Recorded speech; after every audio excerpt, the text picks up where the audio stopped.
So for a lot of people who are afraid to open up to other people, what we discover is that there's somewhere in their life where they did open up and they they didn't get the answer that they were looking for. How to have the courage to open up. I've noticed for a long time that I have a habit of bottling things up and dealing with things on my own, such that in the past I was prone to easily isolate myself and dismiss any uncomfortable emotions since I didn't quite understand the act of acknowledging and being present with it. I believe I've gotten better since I found a system where I would immediately journal my thoughts and feelings away whenever things arise. I also resist the urge to isolate from other people, however. However, I still have a super hard time allowing myself to be vulnerable and ask help to process out my true feelings. I still have the strong sense of not wanting to burden people about my problems, nor I never think they're worthy to be shared since I feel silly to do so. It's like I know the steps on how to make myself feel better and rely on myself, but why can't I also allow myself to lean on someone else too? I feel like I know the right answer to this already. It's like I've read so many self-help books, but I know I can't do everything on my own. Maybe this is my way of sharing and wanting some form of help, or just to process things out. I already have the urge of wanting to delete this post later and process it by myself, but it'd be nice if there are tips to challenge the thoughts of not wanting to be vulnerable with people. So I love this post from our Discord. I love it because this is exactly what I'm happy to see in our community, which is like, okay, so we start off and we don't know our emotions. I don't know how I feel, right? I'm like unfamiliar with emotions. I don't like the way that I feel. And so we start like working on our emotions internally because that's where emotions exist, right? They're in here. So I start working on emotions and then I learn how to journal and stuff. I become more emotionally aware. And even in the case of this person, they also become aware that I want to delete this.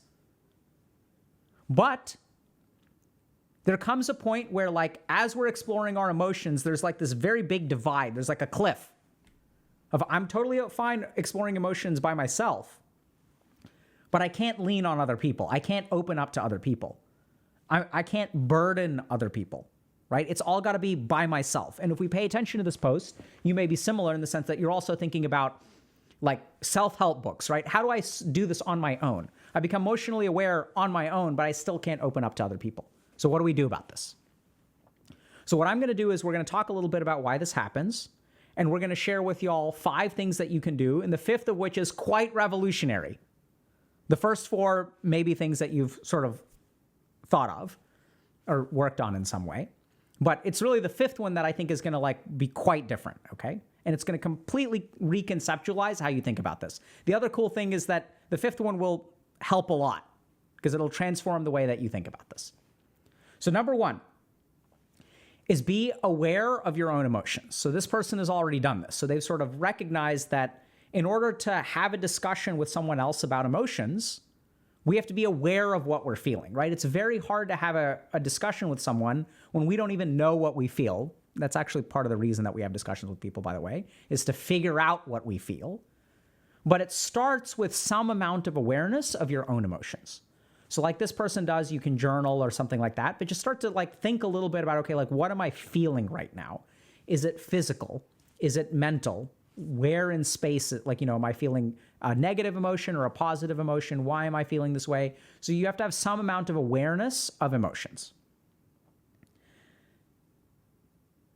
Second thing is you've got to start small. So when it comes to awareness of emotions, there's this thing called the emotions wheel or the feelings wheel, which someone made up. I don't know exactly who. I've seen lots of iterations.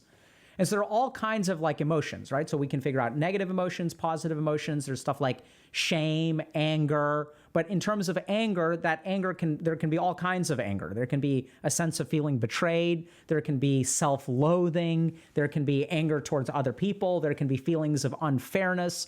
There are all kinds of emotions, sub-emotions that we're not really aware of at the very beginning. Most of what we feel is angry. So if we want to understand our own emotions and how to be able to open up, we've got to kind of start small and kind of meet ourselves where we're at. So I'd start by even asking yourself something simple like, are you experiencing a positive emotion or a negative emotion? What's the color of the negative emotion? Is it angry? Is it frustration? Is it shame? Is it fear? Is it sadness? Is it worry?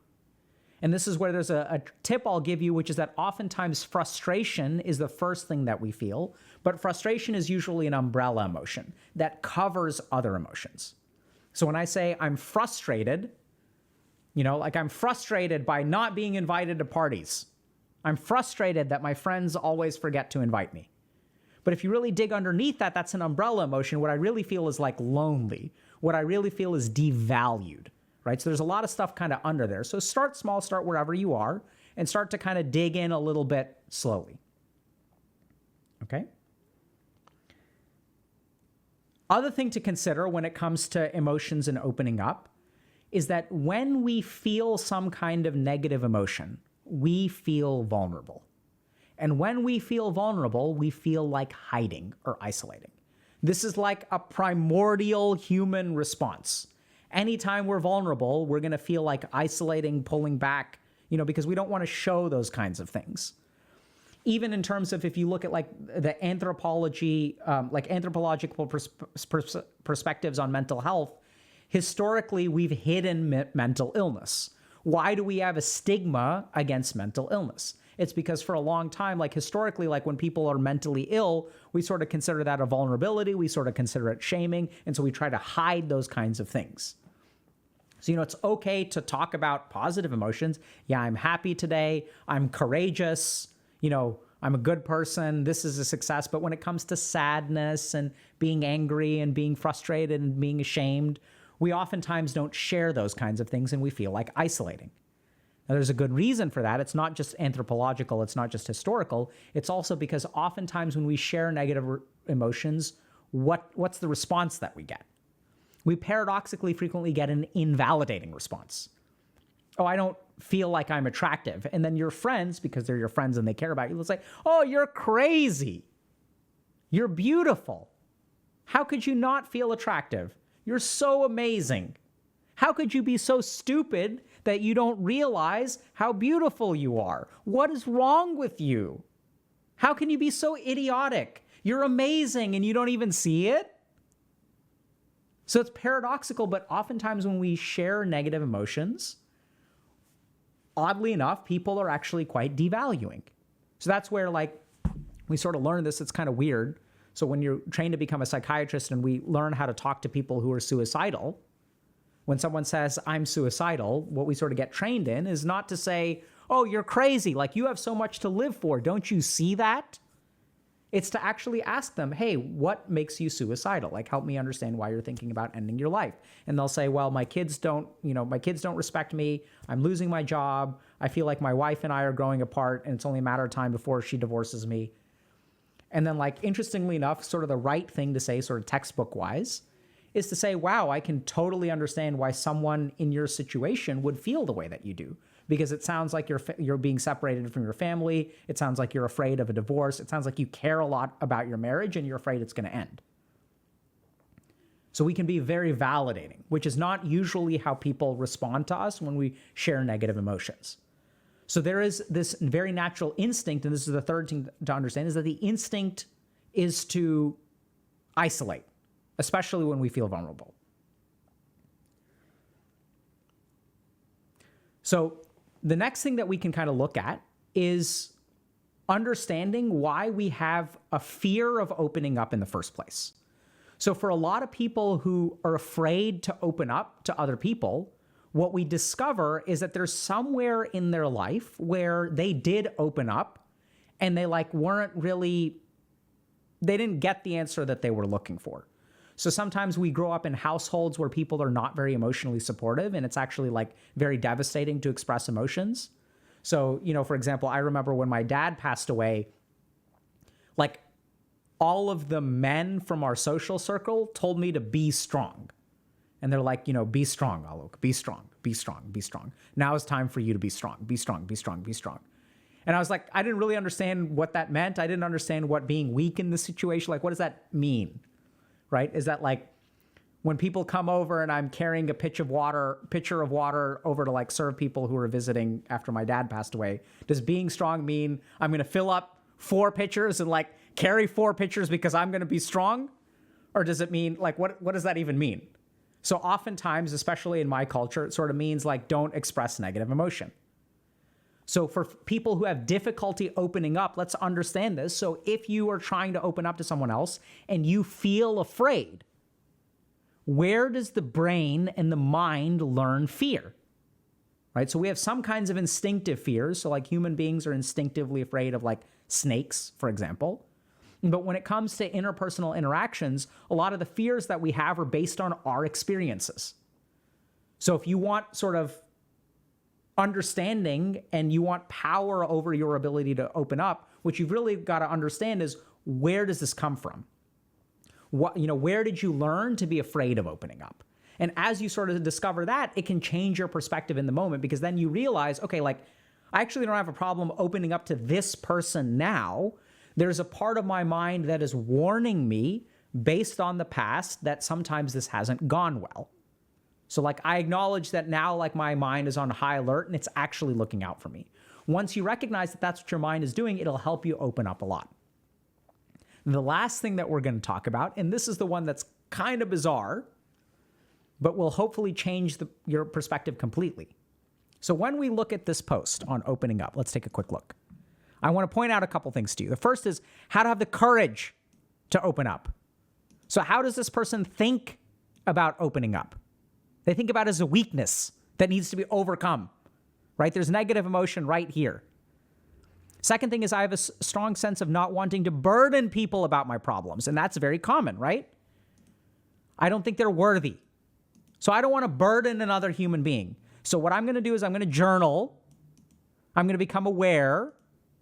I want to feel better and rely on myself. So if we look at opening up to other humans, it's kind of weird, but we think about it as an internal thing. How do I have the courage to open up? How do I overcome this weakness? I don't want to burden other people. So here's the key thing to understand. When it comes to opening up to other people, it's no longer a solo game. Suddenly there's a relational component. So when you say, I don't want to burden other people, that's where the way that you resolve that is not through courage. You don't overcome your fears of burdening other people. There's a relational component. So what you do is talk to them. Ask for permission. Ask for feedback. Hey, is it okay, ask for permission, if I talk to you about something that's like I'm struggling with right now? So the whole point of opening up to another human being is there's a relational component to it. It now involves more than one person. And what we try to do is solve all the anxieties in our head without ever interacting with the other person. And so here I am trying to overcome all these, like, oh my God, I don't want to burden people. How do I get over this feeling of not wanting to burden people? Whereas like, you can deal with it very, very easily if you just ask them, hey, when I talked to you last week about, how I'm having trouble with my significant other, did you feel like that issue was silly, or did you feel burdened by it? I sometimes feel guilty because like, I'll talk to you about things and, I don't think like you can actually do anything to help me. Is it okay if I have that kind of conversation with you? How does it feel when we talk about something like this? Do you feel burdened? Do you think this is silly? Like, what's going on there? Like, what's your experience of this conversation? And so the cool thing is that you don't actually have to have the courage to like overcome all that stuff. Since this is relational, you can just ask the other person, hey, is it okay for us to talk a little bit? I've got something going on right now and I kind of need to unload. And what's really cool is that this person is actually doing this. I feel like I know the right answer. I've read so much self-help and do everything on my own. Maybe this is my way of sharing or just to process things.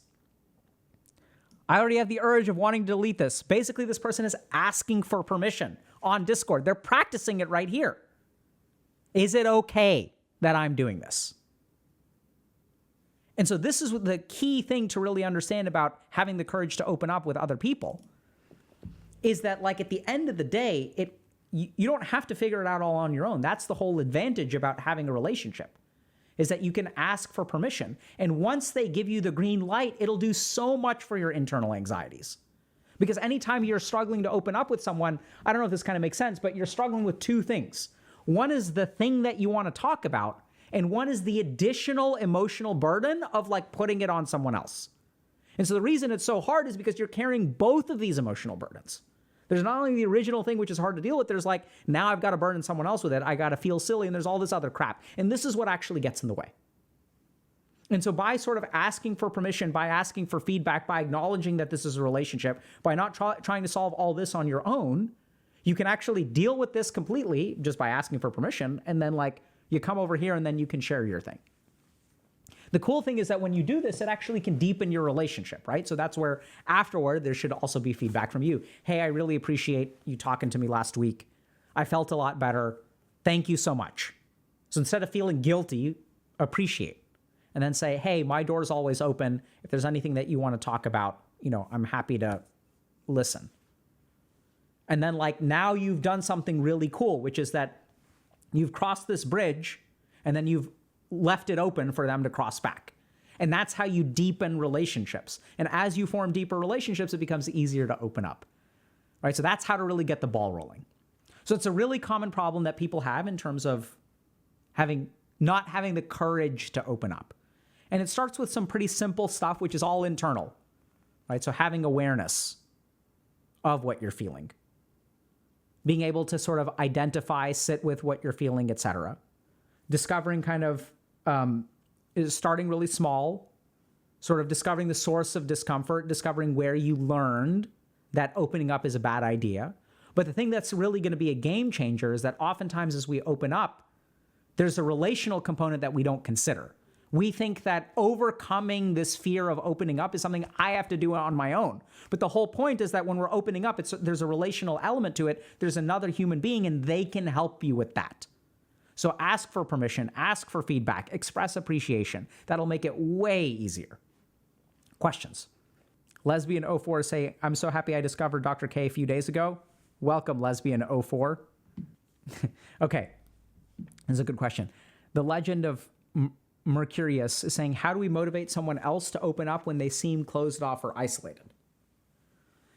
So when someone else seems closed off or isolated, we don't necessarily want to motivate them. What we want them to do is feel safe. So what I'd say is like the way that you get people to open up is by opening a door for them and letting them walk through it if they want to or not. You just want to make it clear to them that the door is open for them. So oddly enough, like I think it's almost like instead of motivating them, we want to be like a vacuum, right? So we want to create like a negative space where they can come in and fill it in if they feel like it.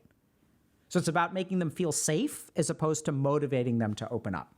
The other thing that you can do if someone's closed off is just ask them, hey, I'm noticing that you're a little bit quieter today. Do you just need a little bit of space? Are you like doing okay? Like, or is there something that, anything I can help with? So just kind of don't assume what's going on, but just point out the observation. Like just make an observation, which is that, hey, I'm noticing you're quieter today. If there's something going on, happy to help. And if you're just kind of taking it easy today, that's totally fine too. Right? So we want to open the door. We want to give them the opportunity to walk through it. I wouldn't go digging and trying to get them to open up.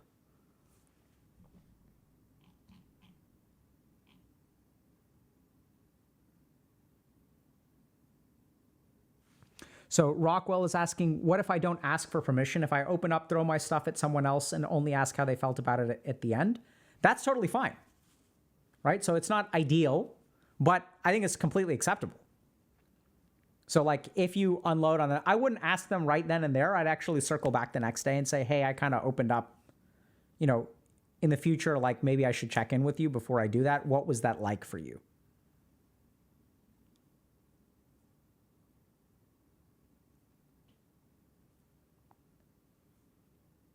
That's what so like, here's the thing.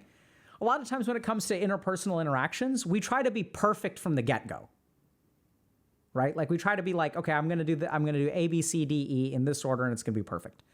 Thing about relationships is that like people don't behave perfectly. It's totally fine to go back later and try to fix something if you think it was a problem. Now is some of the damage done? Sure. Are people not going to like it? Potentially. But like the strategy that you want is the one that's gonna, be the best for the most number of people, which is like, you can always apologize for something later if you don't think you handled it well. If anything, it'll signal to the person that you're thoughtful about things, aren't going to let things slip under the rug, and that you value the relationship. If someone comes to you and says, hey, I'm sorry, if I screwed something up, just kind of checking in. Like, how is that person going to receive that? Hopefully they'll receive that as, oh, like this person values this relationship and they're thoughtful about it. And they'll hopefully try to maintain it.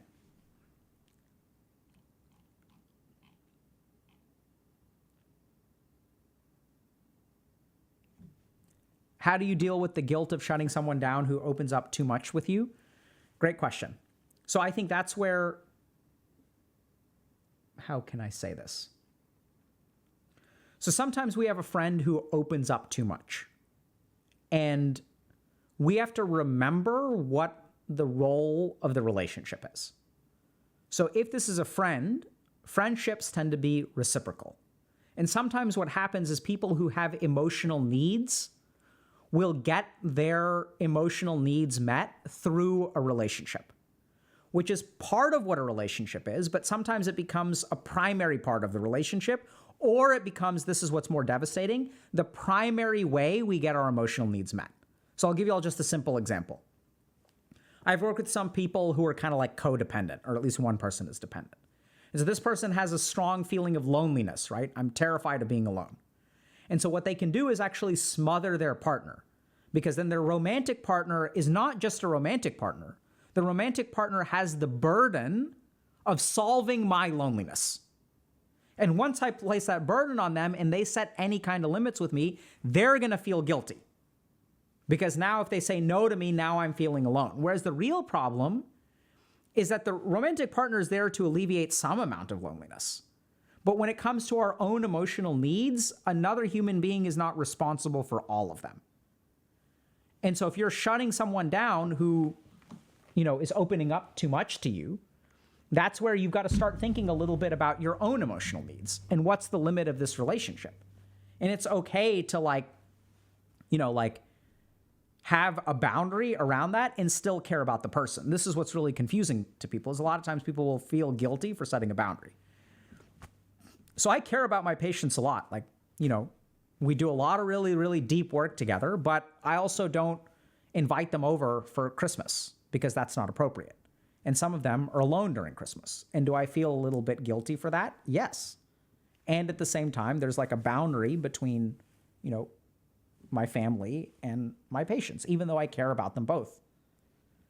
And so in that same way, you can set limits on people and then you may feel guilty. And that's where I don't think it's, it's about understanding, okay, why do I feel guilty? How did we fall into this situation where I have become the primary source of venting for this person? The other reason that you can feel guilty is because oftentimes when someone becomes when someone is venting on you in a very dependent way, it doesn't actually improve their life over time. So they'll come to you, they'll vent. A day goes by, a week goes by, they're venting. A month goes by, they're venting. 6 months go by, they're venting. A year goes by, they're venting. And they've started to become so dependent on you as an emotional dumping ground that they don't actually take the steps in their life to prevent those emotions from piling up again. Does that make sense? And so that can be then you can start burning out as a friend, and then you have to set limits on that because they're totally fine because they've found someone to take out the trash.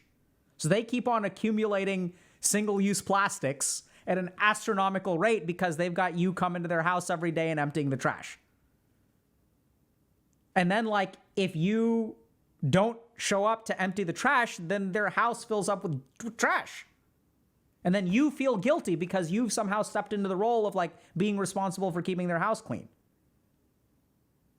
So it's really tricky. But try to understand, how did this pattern develop? What is really my role in this relationship? Some of it is emotional support, but is this reciprocal? Is this person becoming dependent on me? Right? And the other thing to acknowledge is that you have emotions and needs too. And you don't have to be a dumping ground for someone else. Okay, so for meditation for the day, I want to share something cool with y'all. Okay, so we're going to do a meditation today about emotions, okay? And what we're going to do is recognize the physicality of emotions. So a lot of people don't really know what they're feeling. And that makes a lot of sense because we don't really teach people how to name what they're feeling, how to isolate what they're feeling. So it turns out that there's a paper from our favorite journal, PNAS, the Proceedings of the Natural Academy of Sciences, okay, that talks about the maps of subjective feelings. So the cool thing is they looked at 100 emotions. And what they did is actually look at where these emotions or experiences map onto the body. So blue is negative emotion, for example. So social exclusion is felt here and here. Ostracism is felt here and here. Panic is felt somewhere else. Disgust is felt somewhere else. Despise something, hostility, losing is felt somewhere else. Shame is felt somewhere else. Do you guys see how each of these is actually like a little bit different? So what we're going to do today is this is a paper that's in the public domain, so y'all can download it. It's called Maps of Subjective Feelings. But there's also other kinds of emotions that we can feel, like, illnesses will create certain things. There are also places where we feel homeostatic feelings like hunger, thirst, feeling full.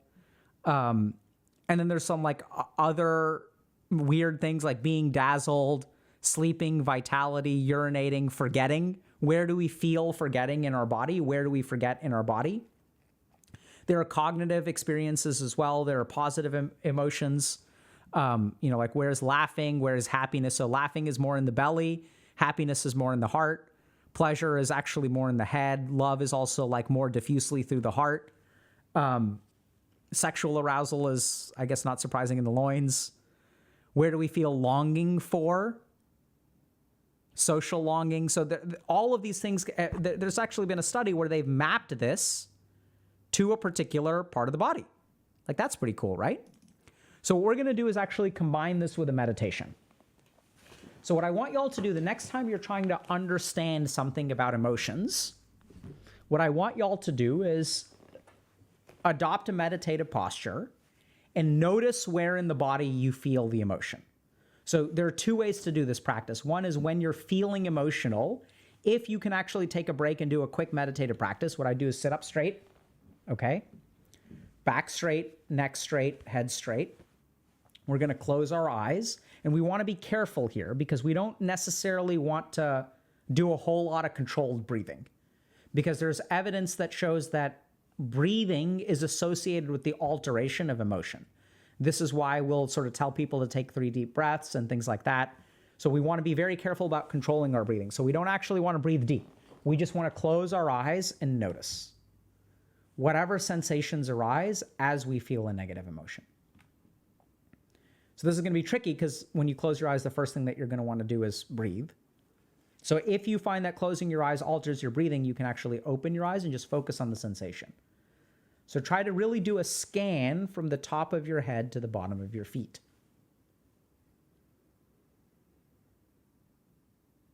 And just notice what signals you're getting from your body in this moment.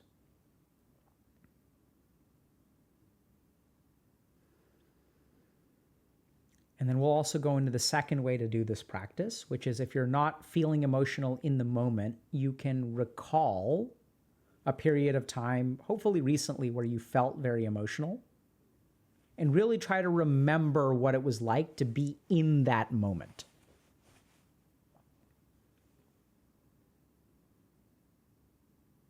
And what I want you all to do is be very methodical. Start at the top of your head. Kind of notice, in my head, am I feeling something? And go to the throat, even top of the throat, middle of the throat, bottom of the throat.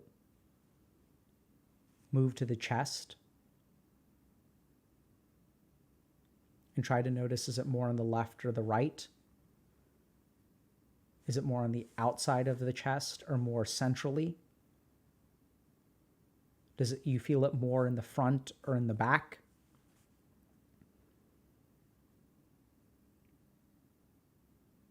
And then move down to the stomach, the abdomen.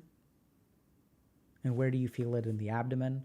Once again, more on the outside, more in the center, top or bottom, deep in the stomach or more on the surface. Where exactly is the pit of your stomach? Where do you feel the butterflies of your stomach? And then you can go to the limbs. Arms, legs. You may notice tension in the back, the desire to clench your fists. And even in your body, maybe like in your back, the desire to curl in.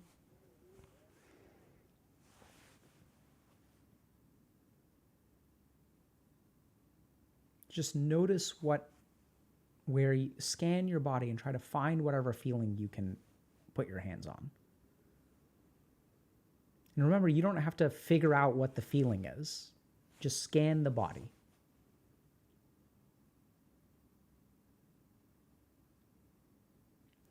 And now that you've isolated it, you may notice, first of all, that this process alleviates it some, which is okay. Side benefit, I suppose, is alleviates your negative emotions or positive emotions. Remember, you can do this with negative or positive emotions. So if y'all have a pet or child or something like that, or a loved one, and you're kind of laying down and they're like laying with you and you feel peaceful and content, like where do you feel that contentment? If you're laying on the beach and you're content, where does that contentment exist within you? And then the cool thing is that y'all can go to this paper from the Proceedings of the National Academy of Sciences, and then you can map it on and you can see, okay, like where is this emotion actually existing? So where did you feel it? So we may notice that like aching, shivering, itching, so these are all physical sensations. But that social exclusion and ostracism have slightly different locations, right? Loneliness, depression, even loneliness is like a little bit different. So social exclusion is a little bit more faint. Loneliness is a little bit more in the head and stronger over here. Ostracism is stronger over here, but a little bit less so in the head. So even between these three kinds of things, we can actually feel like subtle differences. And this is a great way to like understand what your emotions are. Because if you're someone who struggles to like put names to your emotions, even, ostracism versus social isolation versus loneliness, we may jumble all those three things up together. So by using techniques like this, we can start to increase the sophistication of our emotional measurements. And as we increase the sophistication of our emotional measurements, we'll gain awareness over them. And if we agree with the yogis, awareness is the first step to control or power over something. And the simplest way to understand that is like, even if we're talking about emotions, when we numb things through practices like video games, pornography, and whatnot, substances of abuse, as we numb those things, all those feelings kind of go away. But even though they go subsurface, they continue to exert their presence on us. Right? They continue to impact our motivation. They continue to make us isolated because we're ashamed of how we compare to other people at this party. And they continue to subtly influence all aspects of our life. And so if we want to reverse that process, if you want to get over this, it starts by sort of understanding your emotions. The other really cool thing that happens is when we do this practice and we're able to like discover our emotions, what we're actually doing is calling them up and not retreating from them. And as we call up emotions and don't retreat from them, this gives us the added advantage of being able to tolerate emotions, because people will ask, how do I sit with emotion? It's so painful. And this is going to be a beautiful way to start sitting with emotion, because that's what you're literally doing. You're calling it up. You're summoning a negative emotion so that you can explore it. And if you do that enough, then what you'll realize and discover is, oh, actually, this is a thing that does not need to be feared. I do not need to fear social isolation. And paradoxically, it's the social isolation that actually keeps you at home. It's that emotion which controls the behavior. So many benefits can sort of bloom out of an increased awareness of your emotions. And this is a great technique to start with that.